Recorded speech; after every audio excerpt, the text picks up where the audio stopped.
जय हिंद साथियों, स्वागत है आप सभी लोगों का एक बार फिर से आपके अपने चैनल जनकवी स्टडी हब में। आशा करता हूं कि आप सभी लोग स्वस्थ होंगे और काफ़ी अच्छे से आप लोगों की प्रिपरेशन चल रही होगी।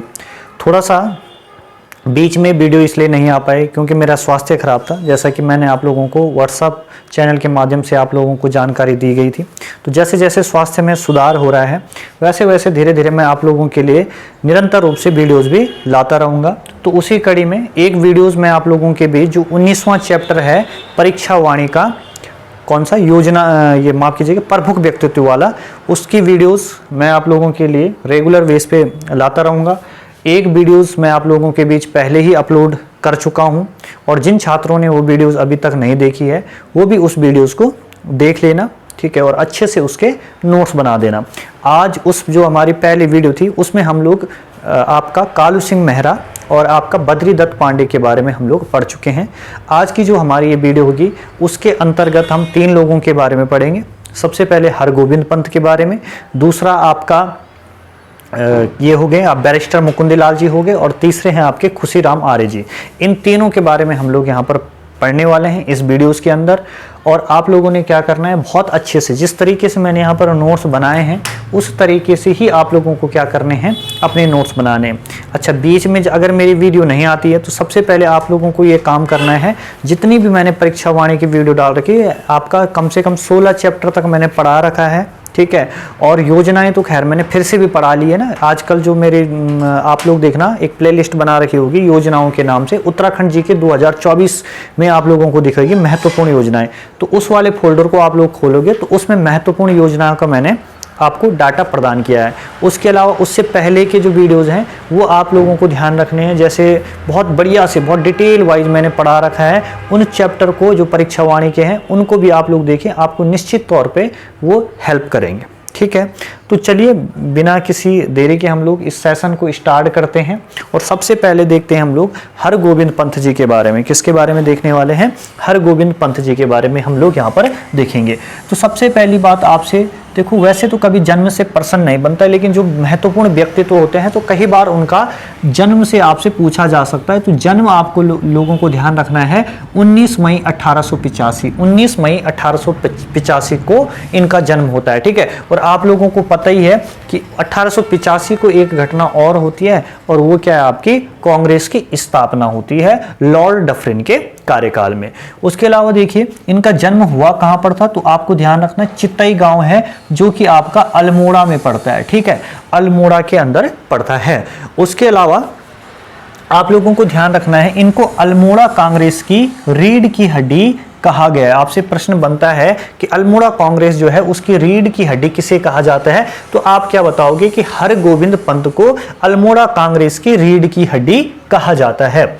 उसके अलावा 30 सितंबर 1916 को गठन होता है कुमाऊं परिषद का, ठीक है, जिसमें आपके गोविंद वल्लभ पंत हो गए, हरगोविंद पंत हो गए, ठीक है, ये भी आपके बद्रीदत्त पांडे हो गए, बहुत प्रमुख नेता है, सभी मिलकर आपके कुमाऊं परिषद का गठन करते हैं। और कुमाऊं परिषद के गठन में हरगोविंद पंत के भी अहम भूमिका रहती है। ये चीज आप लोगों को ध्यान रखनी है।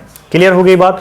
उसके अलावा आप लोगों को ध्यान रखना है 1928 में कुलीन ब्राह्मणों द्वारा हल ना चलाने की प्रथा को इनके ही द्वारा तोड़ा गया, ठीक है। तो पहले क्या होता था, जो आपका ये एरिया है तो वहां पर जो कुलीन ब्राह्मण होते थे, उच्च वर्ग के जो ब्राह्मण होते थे वो क्या नहीं करते थे, हल नहीं चलाते थे, वो क्या करते थे, दास अपने पास रखते थे। वो जो आपके दलित वर्ग से लोग आते थे उनसे ही दास रूप में उनको रखकर उनसे ही खेती का कार्य करवाते थे, हल उनसे लगवाते थे। लेकिन जो आपके हरगोविंद पंत है ये स्वयं ब्राह्मण थे और इन्होंने इस प्रथा को तोड़ा कि क्या है, जो ब्राह्मण है वो भी क्या लगाएगा, हल लगा सकता है। क्लियर है, इतनी बात आप लोगों को ध्यान रखनी है। तो ये प्रश्न भी आपके लिए एग्जाम की दृष्टि से काफी महत्वपूर्ण हो जाता है।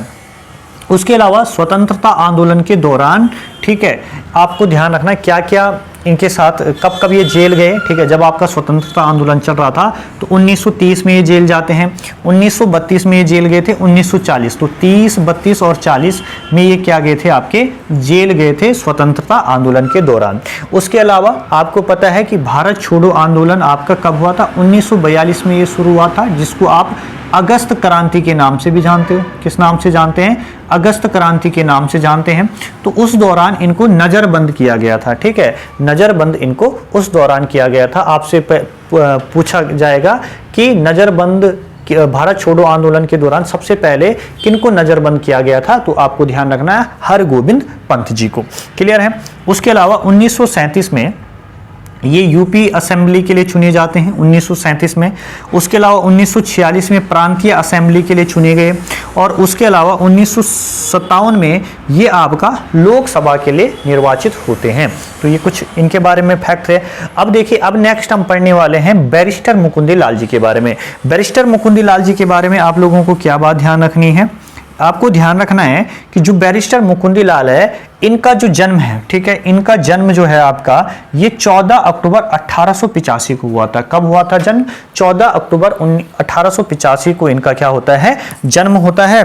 ठीक है, ये चीज आप लोगों को ध्यान रखनी। और कहां पर होता है, ये क्वेश्चन पूछा गया है भाई एग्जाम में कि कौन सी जगह पर इनका जन्म हुआ है, तो आपको ध्यान रखना है पाटली गांव। ठीक है, पाटली गांव चमोली में इनका जन्म हुआ था। उसके अलावा आपसे पूछा जाएगा कि नैनी जेल से किसका संबंध रहा है, तो बैरिस्टर मुकुंदी लाल का संबंध नैनी जेल से रहा है। कुछ जब आपका ये चल रहा था, कुछ स्वतंत्र आंदोलन चल रहे थे, उस समय इनको नैनी जेल में कैद किया गया था। उसके अलावा 1926 में, ध्यान रखना ये फैक्ट बहुत इंपॉर्टेंट है, 1926 में वे ये स्वराज दल के टिकट पर, ठीक है, 1926 में स्वराज दल के टिकट पर ये गढ़वाल से चुनाव जीते थे। ठीक है, आपको पता है ना स्वराज दल या जिसको आप स्वराज पार्टी कहते हैं, उसकी स्थापना 1900 कब होती है, 23 में होती है, 1923 में होती है। और इस पार्टी के जो आप संस्थापक हैं वो एक तो कौन थे, CR दास, चित्तरंजन दास थे, और एक आपके कौन है, आपके मोतीलाल नेहरू। ठीक है, तो ये चीज आप लोगों को ध्यान रखनी है। क्लियर हो गई बात। अब देखिए 1962 से क्या बात आपको ध्यान रखनी, 1962 से 67 तक, 1962 से 1967 तक ये विधायक रहते हैं। और किस क्षेत्र से ये जीतते हैं, आपका लैंसडाउन क्षेत्र से। ठीक है, लैंसडाउन जो क्षेत्र है। उसके अलावा इन्होंने मोलाराम के चित्रों को विश्व प्रसिद्धि दिलाई। ठीक है, तो आपको ये प्रश्न आपके एग्जाम में बनता है कि मोलाराम के चित्रों को दुनिया के सामने लाने का श्रेय किसको जाता है, तो आप कहेंगे कि बैरिस्टर मुकुंदी लाल को जाता है। किसको जाता है, बैरिस्टर मुकुंदी लाल को जाता है। ठीक है, और मोलाराम के चित्रों को विश्व प्रसिद्धि दिलाने का कार्य भी किसका है, बैरिस्टर मुकुंदी लाल का है। अगला देखेंगे गढ़वाल पेंटिंग्स। ठीक है, एक पुस्तक तो गढ़वाल पेंटिंग्स है और जो इनके द्वारा प्रकाशित होती है 1969 में। ठीक है, और एक और बुक आप लोगों को ध्यान रखना है बेटा, वो है सम नोट्स ऑन मोलाराम। ठीक है, ये पुस्तक भी आपके एग्जाम में पूछी जाती है कि सम नोट्स ऑन मोलाराम किसकी किताब है, तो आप कहेंगे बैरिस्टर मुकुंदी लाल की है। उसके अलावा एक बहुत बार आपके एग्जाम में बहुत इंपॉर्टेंट जो क्वेश्चन बन सकता है वो है 1922 में इनके द्वारा तरुण कुमाऊं अखबार का क्या किया जाता है, संपादन किया जाता है, जो कि आपका कहां से निकलता था, लैंसडाउन से निकलता था। और ये एक प्रकार की क्या थी बेटा, मासिक पत्रिका थी। कैसी पत्रिका थी, मासिक पत्रिका थी। और जो ये इसकी तुलना है, वो तुलना आपके यंग इटली, ठीक है, एक अखबार है यंग इटली का, उससे इसकी क्या की जाती है, तुलना की जाती है। यंग इटली, किस अखबार से तुलना होती है तरुण कुमाऊं की, तो आप कहेंगे किसके, यंग इटली से होती है। ठीक है, और यंग इटली का संपादन किसके द्वारा किया जाता था, मेजनी। ठीक, किसके द्वारा, मेजनी के द्वारा। उसके अलावा आप लोगों को ध्यान रखना है 1937 की बात आपको ध्यान रखनी है। 1937 में क्या होता है बच्चा कि चुनाव लड़ा इन्होंने। ठीक है, चुनाव लड़ा और इनकी क्या हो जाती है, हार हो जाती है। और हराया किसने था इनको, जगमोहन सिंह नेगी ने। ठीक है, जगमोहन सिंह नेगी के द्वारा इनको हराया जाता है। अब जब इनकी हार हो जाती है बैरिस्टर मुकुंदी लाल की, ठीक है, जगमोहन सिंह किस पार्टी के उम्मीदवार थे पूछा जाता, तो ये कांग्रेस पार्टी के उम्मीदवार थे, कांग्रेस पार्टी के से उम्मीदवार थे। ठीक है, तो आपको ध्यान रखना है कि जगमोहन सिंह नेगी जब इनको हरा देते हैं तो गढ़वाल में, ठीक है, गढ़वाल जो क्षेत्र है, गढ़वाल में इस हार को वाटरलू की संज्ञा दी गई। ठीक है, तो वाटरलू की संज्ञा किसको दी गई, उसको दी गई जगमोहन सिंह नेगी के द्वारा। किसको हराया जाता है, आपका बैरिस्टर मुकुंदलाल जी को हराया जाता है। इतनी बात हो गई। उसके बाद देखिए 1938 से 43 तक ये टिहरी हाई कोर्ट, ठीक है, टिहरी हाई कोर्ट, यानी कि सीधा सीधा उस टाइम पे टिहरी के राजा कौन थे, आपको ध्यान रखना है, नरेंद्र शाह के टाइम पर। कब की बात हो रही है, नरेंद्र शाह जी के टाइम की बात हो रही है। उस टाइम पर ये आपके मुख्य न्यायाधीश रहते हैं टिहरी हाई कोर्ट में। क्लियर हो गई बात। उसके अलावा जो इनका घर है, घर कहाँ है, कोटद्वार में। कहां पर है घर, कोटद्वार के अंदर इनका घर है। और कोटद्वार कहां, आपका पौड़ी में। और इन्होंने क्या बनाया बेटा, इन्होंने भारत भवन, इनके जो घर है उसको क्या कहा जाता है, भारत भवन कहा जाता है। घर को, घर कहां है, कोटद्वार पौड़ी में। और घर को जो नाम दिया गया है वो भारत भवन दिया गया है, जो कि आज पक्षी और फूलों का संग्रह है। पक्षी और फूलों का संग्रह के लिए प्रसिद्ध है भारत भवन, जो कि आपका बैरिस्टर मुकुंदलाल जी का घर है, जो कहां है, कोटद्वार पौड़ी के अंदर है। ठीक है, आई होप आप लोगों को चीजें बहुत बढ़िया से समझ में आ रही होगी। ठीक है, और आप लोग भैया कमेंट बॉक्स में अपनी प्रतिक्रिया जरूर देना कि आपको ये वीडियोस कैसी लगी। ठीक है, और लाइक आप लोग जरूर करें। और जो लोग पहली बार चैनल पे आएंगे वो चैनल को सब्सक्राइब जरूर करना। यही चीज हमारे लिए क्या होगी, प्रोत्साहन होगी। ठीक है, और आगे मैं आपके लिए बहुत कुछ ऐसा करने वाला हूं, और आपके जो छोटे भाई बहन हैं उनके लिए भी मैं बहुत कुछ आगे सोचने वाला हूं। ठीक है, वो मैं आप लोगों के बीच बताऊंगा। ठीक है, क्या चीजें हैं वो।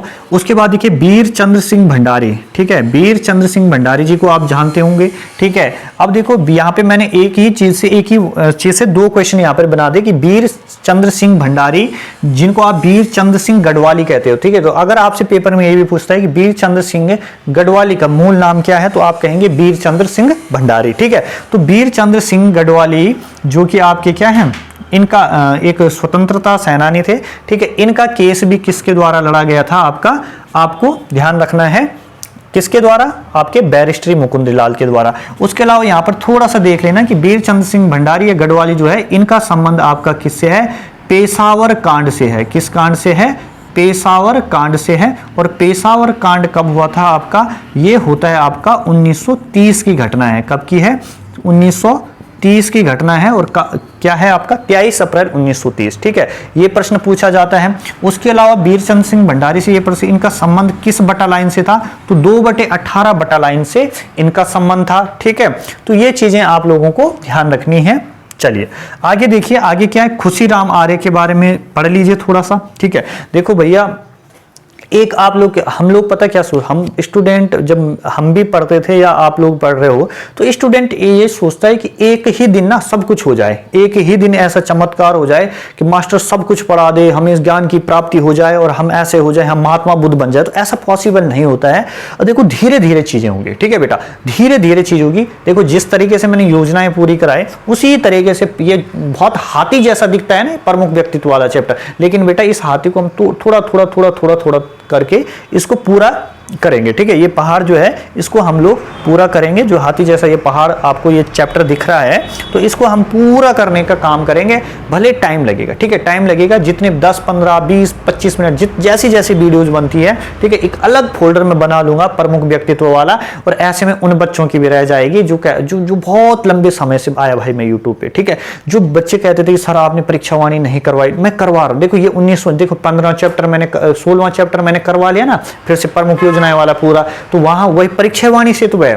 ठीक है, वैसे ही हम लोग क्या करेंगे कि जैसे ये प्रमुख, 19वां चैप्टर भी निपट जाएगा। ठीक है, फिर बचा आपका 17, 18, ठीक है, फिर 20, 21, 22 तो समसम आएगी। तो इस तरीके से हम धीरे धीरे धीरे धीरे परीक्षावाणी वालों की भी रह जाएगी जो कहते हैं, और आपको इंपॉर्टेंट कंटेंट भी मिलता रहेगा। ठीक है, तो एक पंथ दो काज ये होते रहेंगे।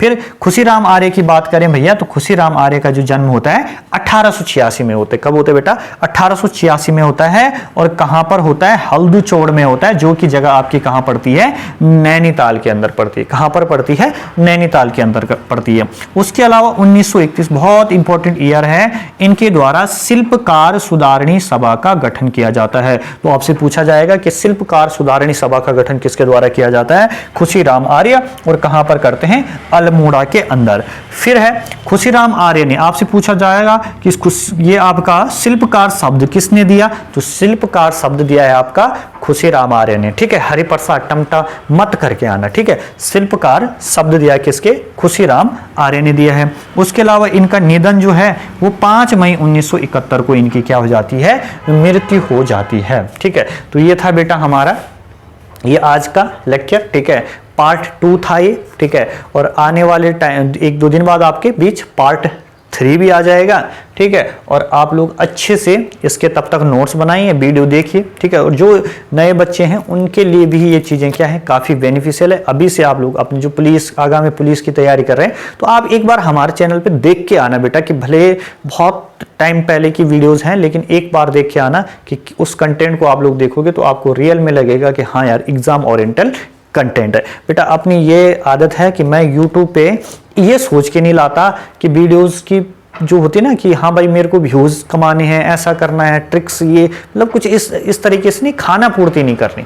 मेरा एक यही उद्देश्य रहता है बेटा कि मैं ऐसी वीडियोस लाऊं, कम बताऊं, लेकिन ऐसा बता दूं कि जो एग्जाम ओरिएंटल हो, ठीक है। और जो बच्चे के दिमाग को हमें भी कुछ कोई किसी को ज्ञान नहीं होता, लेकिन हम उन्हीं किताबों का शुक्रिया अदा करते हैं जो पढ़ाते हैं, बुक से ही पढ़ाते हैं, ठीक है। हमने बुक पढ़ी है, फिर आप लोगों को पढ़ा रहे हैं, ठीक है। तो जो बच्चा इनके अच्छे से नोट्स बना देगा, ठीक है, निश्चित तौर पर बेटा आप लोगों को बहुत ही इस चीज़ का क्या मिलेगा, फायदा मिलेगा। ये चीज़ आप लोग मान